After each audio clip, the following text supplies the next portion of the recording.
Hello, welcome back to Discrete Calculus with Wolfram Language. I'm Alistair Forsyth. In this lesson, we'll go over summing infinite series.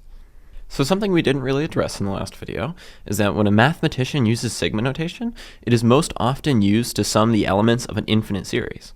Here, we have the most basic example possible, the sum of every integer starting at 0. Next, we have another super basic example, the sum of every even integer starting at 0. You can probably tell pretty quickly that both of those will have infinite valued sums, as will most sums of infinite series. But some infinite series will actually have non-infinite sums. A series that has an infinite sum is called a divergent series, and a series whose sum approaches a limit is called a convergent series. So here we have an example of a series that actually converges. This is the sum of 1 over 2 to the power of I, starting at I equals 0, with no upper bound. In other words, this will take the sum of 1 plus 1/2 plus 1/4 plus 1/8, and so on and so forth. If we take the sum of 1 over 2 to the power of I, as I grows without bounds in the Wolfram language, it'll retrieve for us 2. Here we have a similar example, the sum of 1 over I as I grows without bounds, with I starting at 1. This, of course, represents the sum of the reciprocals of the positive integers. However, this is actually an example of a divergent series.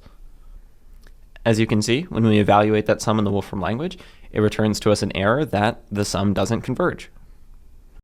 Now this is a little unintuitive, but we'll go over it again later in our convergence tests lesson. Something that'll be increasingly apparent as you work with more divergent series is that this definition given of divergence will not always work. Here we have an example of a sum which, under our current definition of divergence, will not diverge. This sum, negative 1 to the power of I from I equals 0, as I grows without bounds, will retrieve s is equal to 1 minus 1 plus 1 minus 1 plus 1, and so on and so forth. Looking at this is clearly not infinite valued, as we add 1 and subtract 1 repeatedly. To try and see what its value actually is, we can subtract s from 1 to retrieve 1 minus s is equal to 1 minus 1 minus 1 plus 1 minus 1 plus 1, and so on and so forth. When we distribute that negative 1 into the rest of s, we can see that 1 minus s is actually just equal to s. From there, we can move terms around and see that 2s is equal to 1, so s is equal to 1/2. Therefore, we can assign a value to this series, making it non-divergent from our definition. Here, we have a very similar example. If we take negative 1 to the power of I times I from I equals 0, as I grows without bounds, we'll get e is equal to 1 minus 2 plus 3 minus 4 plus 5 minus 6, and so on and so forth. Now, if we subtract e from s, we can retrieve that s minus e is equal to 1 minus 1 plus 1 minus 1, and so on and so forth, minus 1 minus 2 plus 3 minus 4 plus 5, and so on and so forth. We can then simplify this to 1 minus 1 plus 2 minus 1 plus 1 minus 3 plus 4 minus 1, and so on and so forth, which then simplifies back down to e. By moving those terms around, we can see that 2e is equal to s, meaning e is equal to 1/2 of s, which means e is equal to 1/4. Now, this is a little confusing, but it might make sense. Now this is the real kicker. If we take the sum of I from I equals 0 as I grows without bounds, the sum of every positive integer, we'll get I is equal to 1 plus 2 plus 3 plus 4, and so on and so forth. And then from there, we can subtract I from e, which gives us 1 minus 2 plus 3 minus 4 plus 5, and so on and so forth, minus 1 minus 2 minus 3 minus 4 minus 5, and so on and so forth. We can then simplify that down to 1 minus 1 minus 2 plus 2 minus 3 minus 3 minus 4 plus 4, and so on and so forth. This then gives us e minus I is equal to negative 4 minus 8 minus 12 minus 16, and so on and so forth. Or in other words, e minus I is equal to negative 4i. Moving those terms around, we can see that e is equal to negative 3i, or I is equal to negative 1/3 e, meaning that I is equal to negative 1/12. Now clearly something's wrong here because we added positive integers and got a negative number, which doesn't make any sense. If we take zeta of negative 1, which, if you brush up on the Riemann zeta function, will be the same as 1 plus 2 plus 3 plus 4, and so on and so forth, it'll actually retrieve the same value. Now this is really, really weird, and the issue lies with our definition for divergence. You see, each step of this proof relied on the idea that S was not divergent because we could assign a value to it. The issue with this is that when we take 1 minus S is equal to S, we're actually comparing two different values of S. On one side, we have a value of S that ends with negative 1 plus 1 minus 1 plus 1, which is then equal to 1. And on the other side, we have a value of S that ends with negative 1 plus 1 minus 1 plus 1 minus 1, which is then equal to 0. So what we were actually doing when we assigned a value to S was taking the average of the two oscillating partial sums of S. This gave us 1/2 because the average of 0 and 1 is 1/2. You see, this is just one of a ton of different contradictions that result from this, and because of that, mathematicians consider any sum whose partial sums do not approach a given limit divergent. So our sum S would then be divergent because its partial sums never approach a limit. They just oscillate back and forth harmonically from 1 and 0. Sometimes the technique of assigning a particular value to a divergent infinite series can still be useful, albeit a little bit misleading. It's still used a bit in modern mathematics, and it's called Ramanujan summation, because it was invented by our good friend Srinivasa Ramanujan. Now that we have a definition for divergent and convergent series that actually makes sense, we can start to examine the different properties of infinite summations. To start with, we have two concepts that we need to internalize before we can move on to the other properties. Firstly, when someone writes an infinite sum, what is actually being represented there is the limit as the upper bound grows without bounds. So the sum from I equals 0 as I grows without bounds of a sub I is actually equal to the limit as n grows without bounds of the sum from I equals 0 to I equals n of a sub I.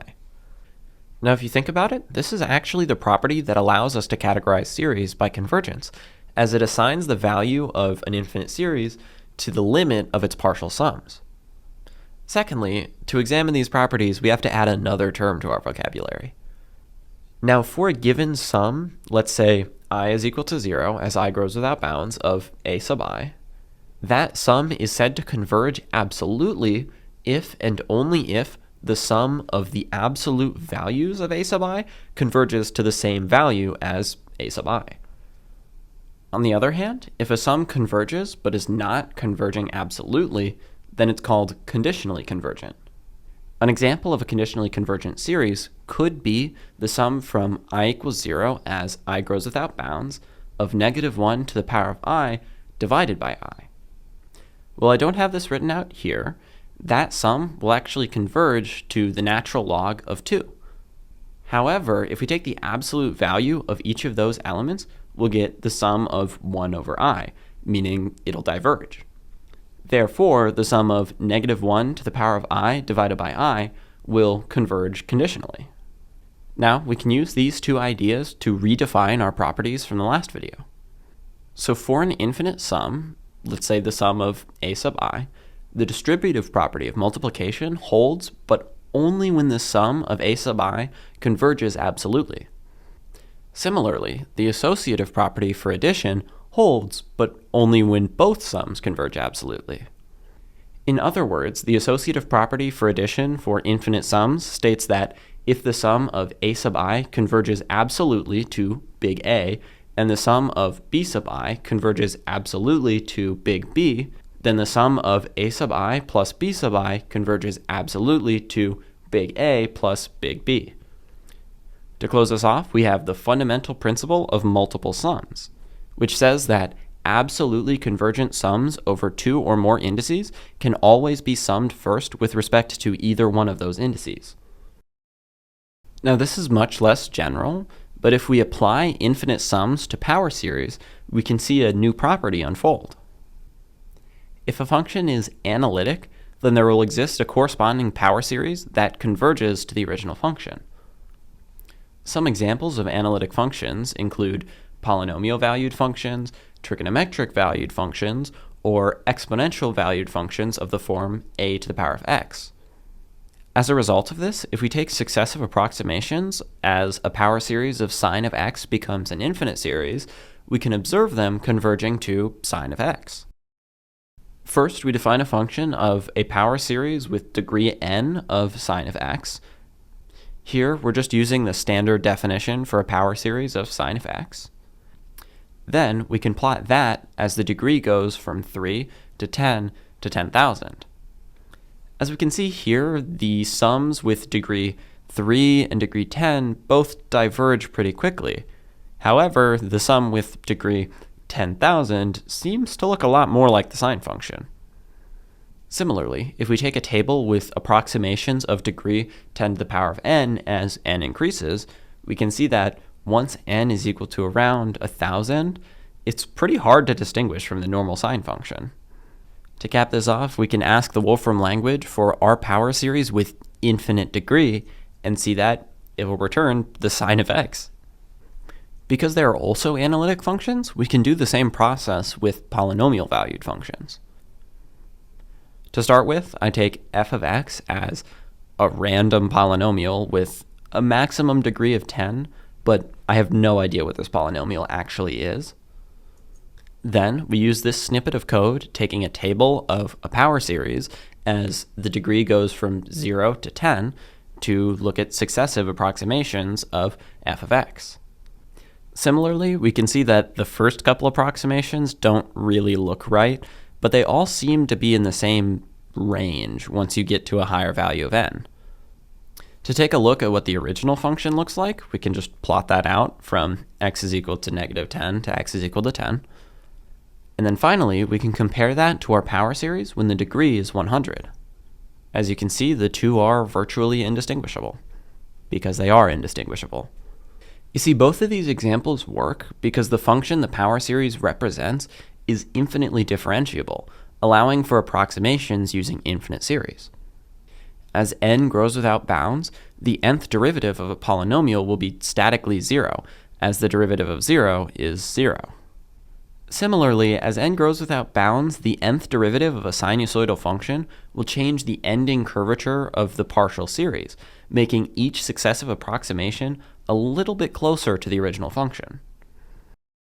Moving on, we can use infinite sums to refine estimates in a more real-world situation. Take our gabled house from the last lesson. The house had a 20 by 20 unit base with a roof given by the function f of x comma y is equal to 10 minus the absolute value of x times the tangent of 60 degrees plus 10. Previously, we calculated an estimate for the volume of the house using the sum of f of xy as x grows from negative 10 to 10 and y goes from negative 10 to 10. Using methods we talked about in the previous video, we can change the step size of this estimate, turning that sum into the following infinite sum.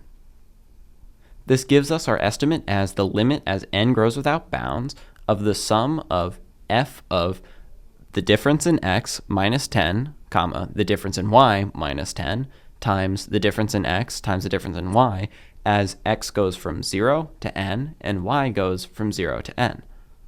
Since f of x comma y doesn't actually depend on y, we can switch the index of y back to the original, making the sum easier to compute. And from there, we can treat f of x comma y as a coefficient of the sum from y equals negative 10 to y equals 10, and then further simplify the operation. This leaves our estimate as the limit as n grows without bounds of f of the difference of x minus 10 times the difference of x times 20, from x equals 0 to x equals n. To see what this is doing practically, we can set n equal to 10 and then give this to the Wolfram language. This outputs 7,864, which, if you recall, is relatively close to the original estimate we had. Now we can massively refine that estimate if we take successive values of n as n grows without bounds.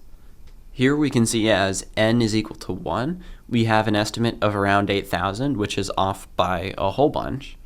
And as n is equal to 100,000, we get 7,464, which is the actual answer.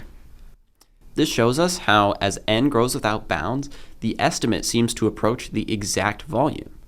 This is actually just one example of how a Riemann sum will converge to the integral it estimates as the number of approximations grows without bounds. More generally speaking, the limit as the absolute value of the difference in x goes to 0 of a standard Riemann sum will equal the integral of f of x dx. Now this might not instantly seem like it, but when the absolute value of the difference of x goes to 0, the number of steps needed to cover the entire region will grow without bounds, making this actually an infinite sum. Pretty cool, right? Now, that's the end of this lesson. In this lesson, we covered divergent and convergent sums, differences and similarities between summing finite and infinite series, and infinite Riemann sums and infinite power series. In the next lesson, we'll go over convergence tests for infinite series. Again, I'm Alistair Forsyth, and thank you for watching. Bye-bye.